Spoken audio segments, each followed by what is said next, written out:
sou Joana Marques, sou uma mulher branca, de cabelos escuros, longos, estou usando uma camiseta preta, brincos pequenos, e aqui ao meu redor temos aqui a cabeceira aqui, ó, de um sofá, e a janela aqui da onde eu estou, de uma sala com paredes bem claras.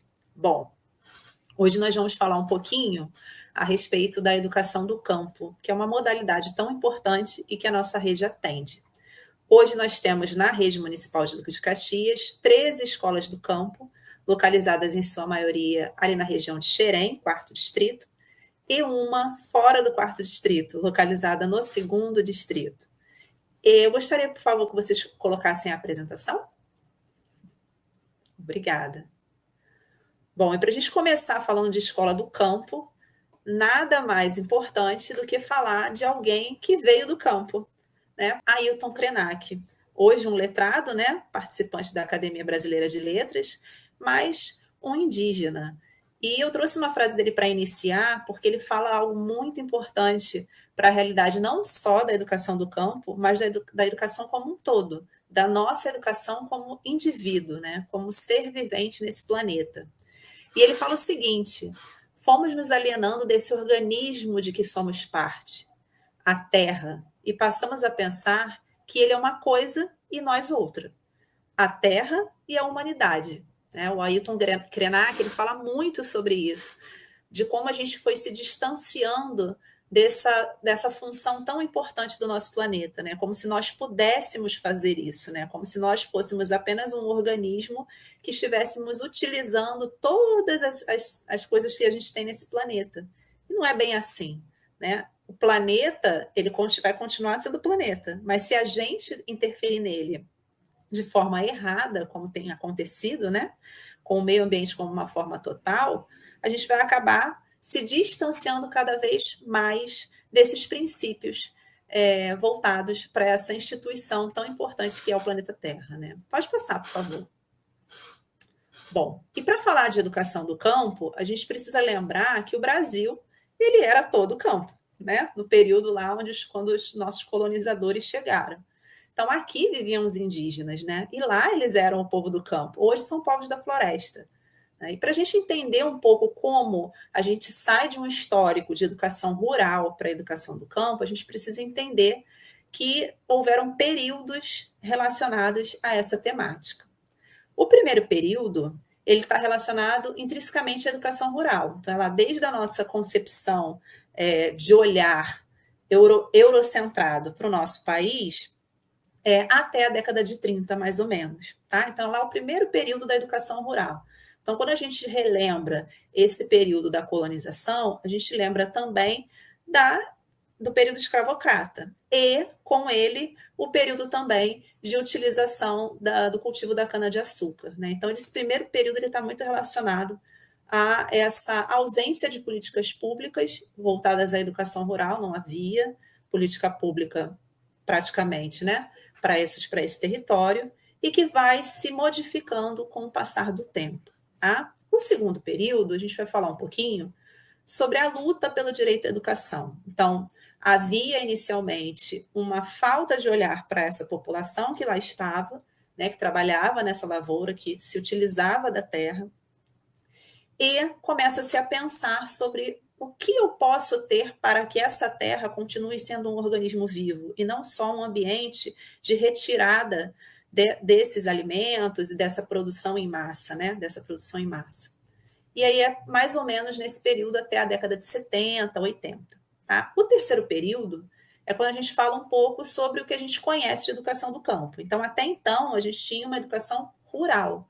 E passa a ser educação do campo, a gente vai compreender um pouquinho mais à frente, a partir da década de 90 e se estende até a atualidade. Tá? Bom, voltando lá ao primeiro período, como a gente colocou, a educação rural ela era vinculada ao atraso. Então, não entendia-se a importância de levar a educação para aquela população que lá estava, que trabalhava nesse ambiente rural. Tá? Então, as contradições sociais, a fome, a miséria, o regime escravocrata nutriam essa falta de educação nessa localidade, tá? Nessas regiões do Brasil. Havia também um ruralismo pedagógico, Lá no finalzinho desse primeiro período da educação rural, a gente começa a ver o surgimento de algumas indústrias, que eles vão chamar de progresso, né? Então, a indústria ela vem com esse princípio de que, olha, a gente está saindo de um Brasil que trabalha só com a lavoura, um país agricultor, e passa a ter um Brasil industrializado. Então, esse ruralismo pedagógico e essa inversão dessas classes emergentes, que é quando a gente surge, quando passa a surgir duas elites, ela inicia lá nesse finalzinho desse primeiro período, lá pela década de 40, de 50, tá? E a educação, quando ela é colocada, quando ela fala sobre essa elite agrária, ela está pensando muito na fixação desse homem nessa região rural. Então, assim, eu não desejo que essa população inferiorizada, que essa população que não tem instrução, que essa população que nasceu somente para isso, no olhar dos governantes e de quem regia a educação daquele período, saísse dessa região para ir para regiões mais desenvolvidas, tá? Então, a intenção da educação, quando ela surge já nesse finalzinho, para essa população, é justamente para que ela se mantenha nessa região, tá?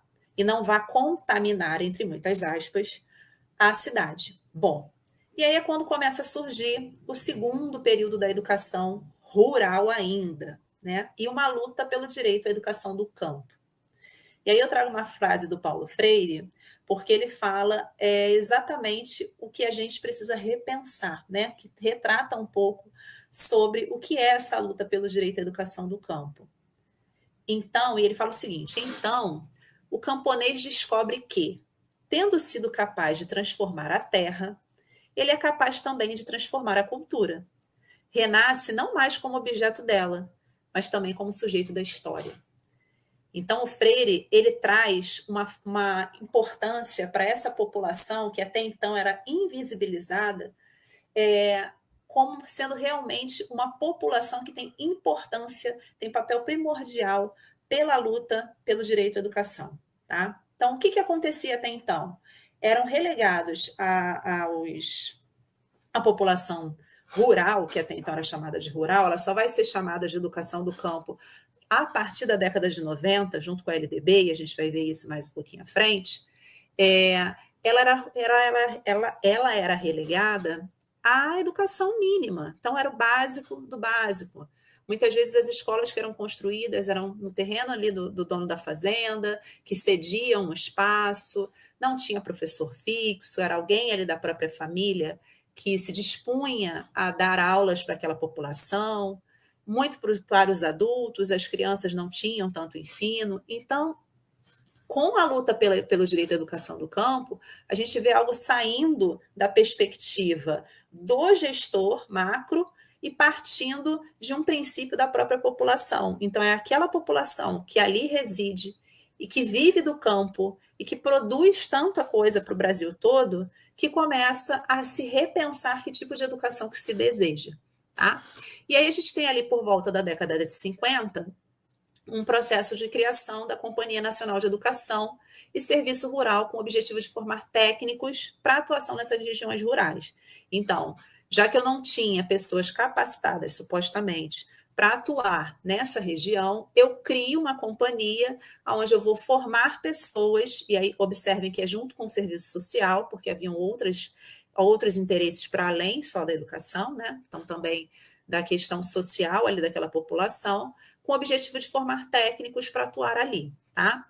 Bom, já na década de 60, junto com a LDB 4034, ela vai encaminhar discussões relacionadas à educação rural para os municípios. O que acontece até então?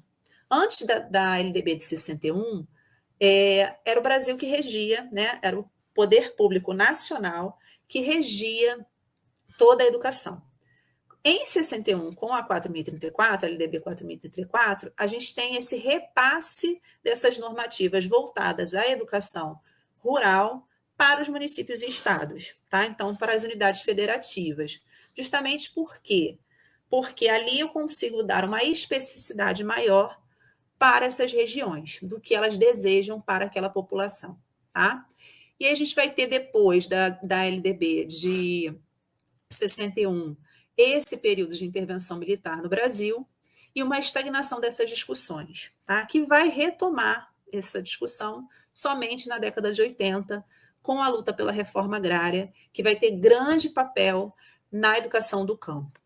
E aí, quando a gente fala de movimento nacional de educação do campo, quando a gente fala dessa importância da educação do campo, a gente tem alguns marcos relacionados a ela, que começaram lá na década de 80 com os movimentos sociais, pela luta pela reforma agrária. Então, educação do campo é fruto de luta desses movimentos, tá? Dessas pastorais, dessas conferências que foram acontecendo, e também por necessidade de retomada desses territórios, tá? Então, ela é fruto disso. Claro que hoje ela não se restringe só a isso, mas ela tem o seu papel inicial relacionado a isso, a esses movimentos.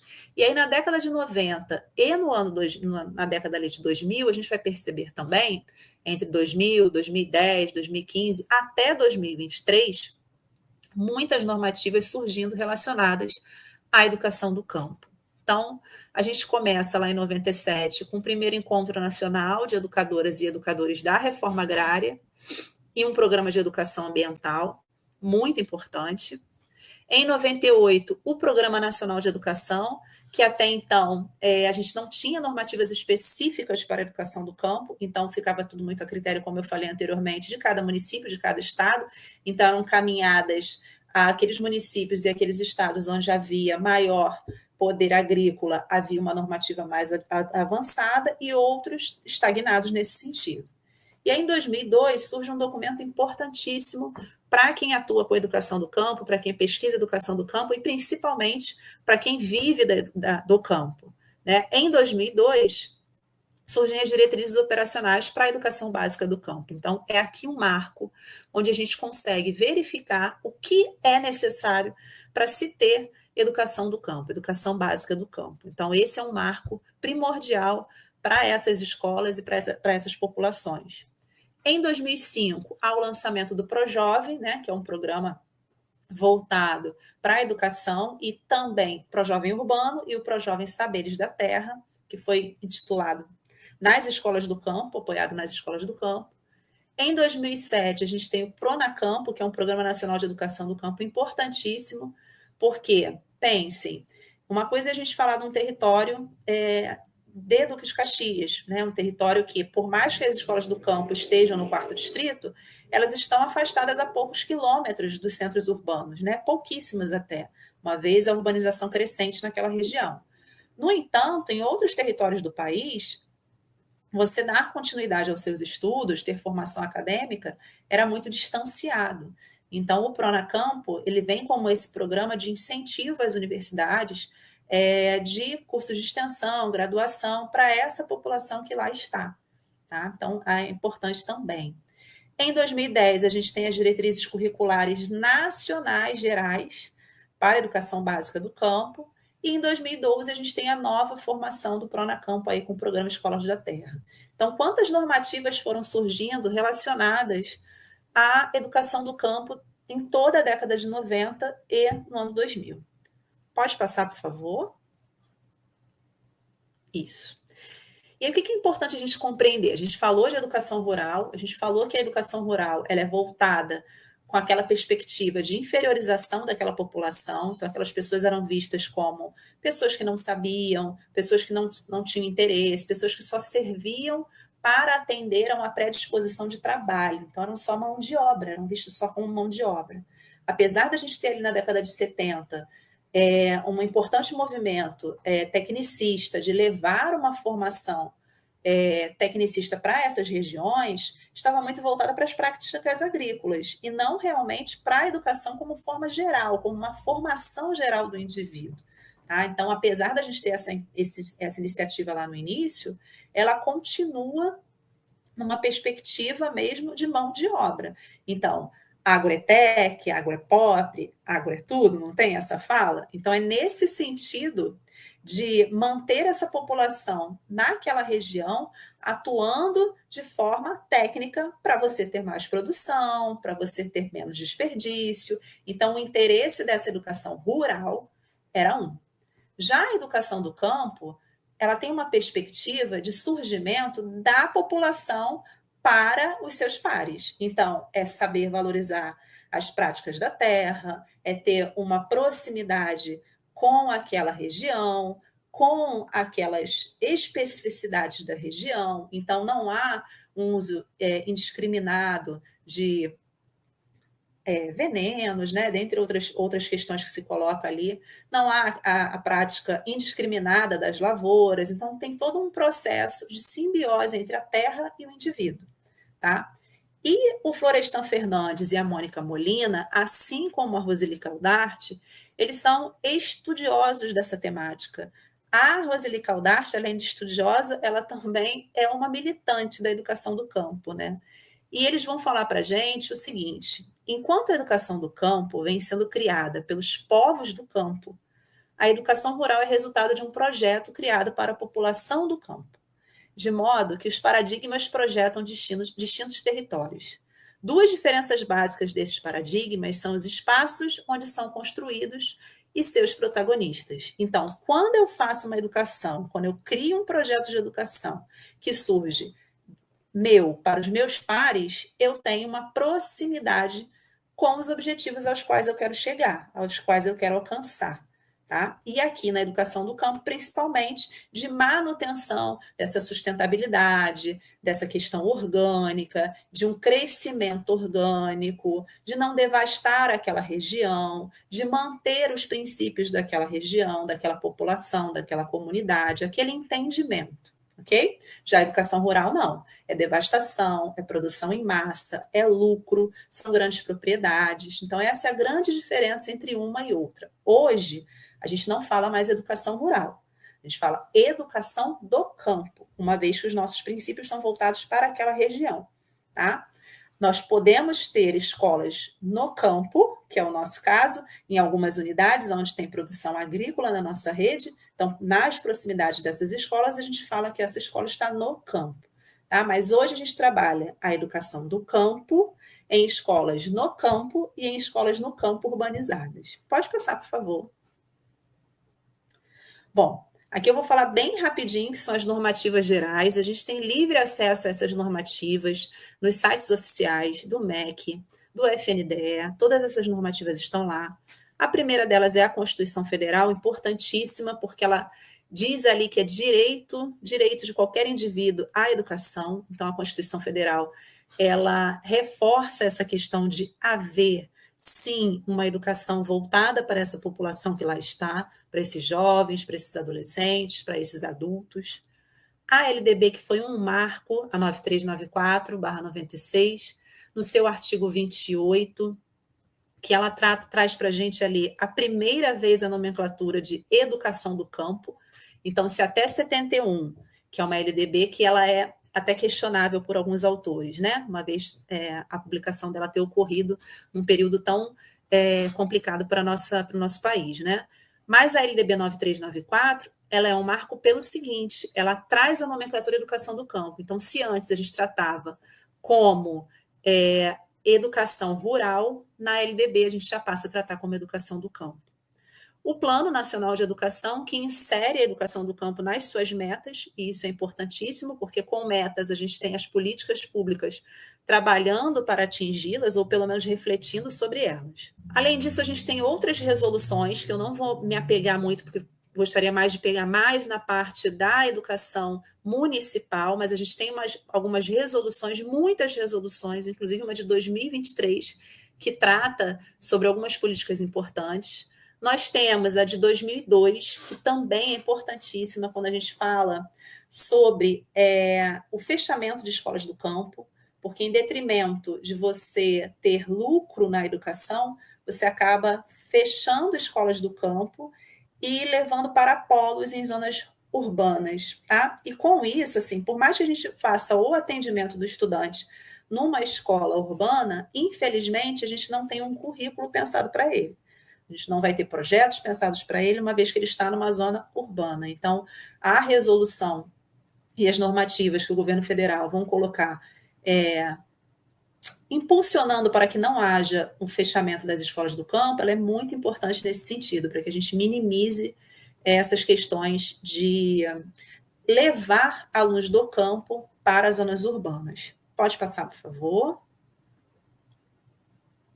E a gente continua com outras normativas nacionais, pode passar.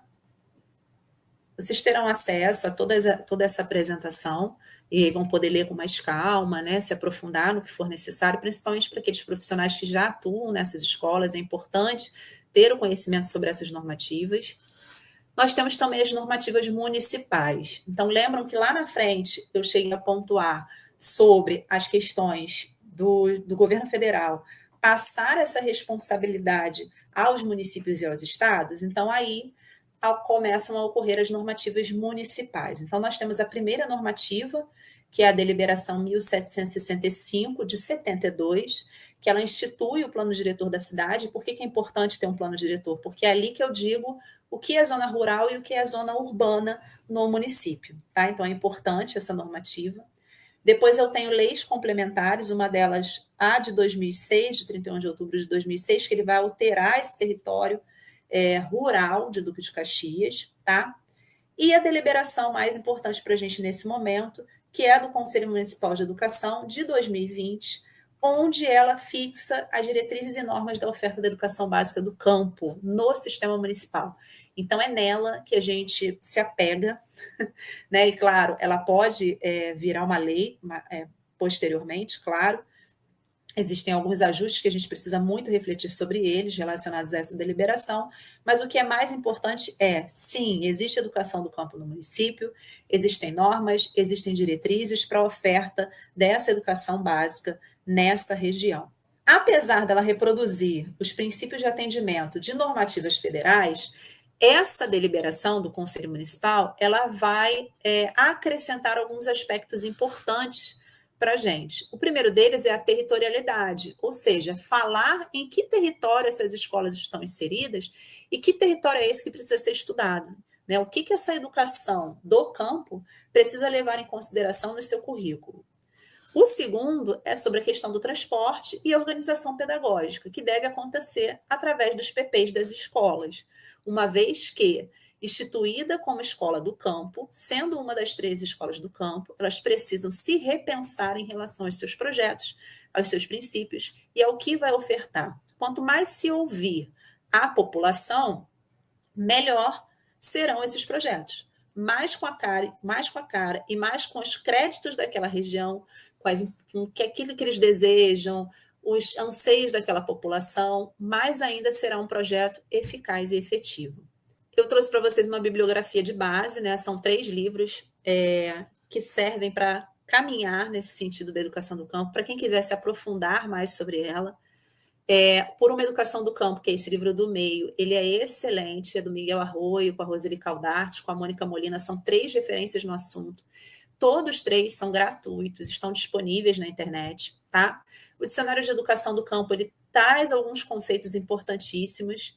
E o último, que é a Educação do Campo, Artes e Formação Docente, ele é interessante porque ele traz propostas de projetos pedagógicos para a educação do campo. Então, pode contribuir muito aí para as escolas, para os projetos das escolas. Bom, gente, falei bem rapidinho, nosso tempo é curto, mas agradeço a disponibilidade de vocês, de terem vindo, né, participar, ouvir um pouco mais sobre a educação do campo.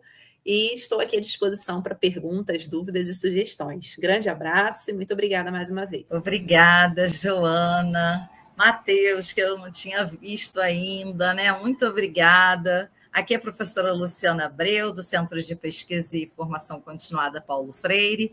Tive um problema na internet aqui, porque eu estou na escola. Acho que todos os que estão aqui acompanhando entendem perfeitamente como é isso, né? A escola está aqui no seu cotidiano, com as suas rotinas, e a gente tem que se adequar. Então, maravilha, as resoluções, as deliberações, elas vêm, né, para ajustar o nosso caminhar conforme o tempo vai se fazendo, a gente vai fazendo a realidade interferindo, e as necessidades vão mudando. Da nossa live, ela também dá conta disso, né? De que a gente esteja em busca do tempo vivido, das realidades dos territórios, e que a gente possa acompanhar, assim como a legislação tenta fazer, né, Joana? Muito obrigada pela sua participação. Eu tenho certeza que essa nossa live, essa nossa transmissão, ela vai ser acessada posteriormente pelas pessoas que desejam tirar suas dúvidas sobre essa política pública que você apresentou como sempre, divinamente, na minha opinião.